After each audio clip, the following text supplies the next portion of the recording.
Femme qui habite sous chez moi, elle a été agressée à 14h30. À la galerie Georges Sand, un peu plus bas. Quel avenir pour Val-de-Gour et ses 5200 habitants? Avec une hausse de la délinquance de plus de 20% entre 2009 et 2010, le quartier, pourtant en pleine rénovation urbaine, conserve une mauvaise réputation.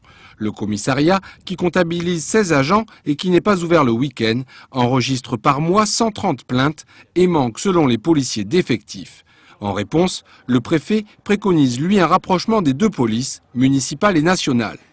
À titre d'exemple, il y a maintenant une unité de lutte contre les cambriolages commune, police et gendarmerie. Parce que le cambrioleur, à un moment donné, il est en zone de police, à un autre moment en zone de gendarmerie, donc il relevait de deux types de forces de l'ordre différentes.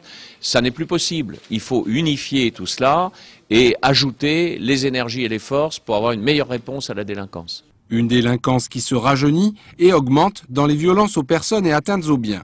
En charge d'une mission parlementaire sur la délinquance des mineurs, Yvan Lachaud préconise, lui, plus de fermeté envers les moins de 18 ans. Qu'un adolescent qui commet un fait répréhensible dans notre société, on doit immédiatement le sanctionner. Parce que ça ne marche pas autrement. L'école, si un enfant fait une bêtise en classe, il y a un conseil de discipline 15 jours après, mais souvent il est exclu provisoirement. Eh bien, il faut que cet enfant soit exclu de la société.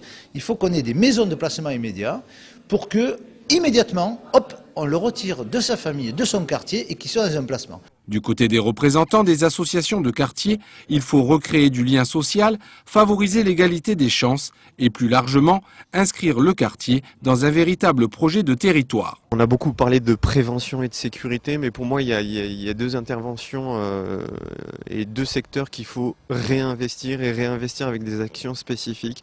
Il y a l'aspect éducatif. L'école et hors l'école, comment on travaille sur l'éducation des enfants, qui travaille, quelles sont les réponses que l'on apporte, notamment au décrochage scolaire et aux difficultés scolaires. Et dans un deuxième temps, il y a la question de la qualification et de l'emploi.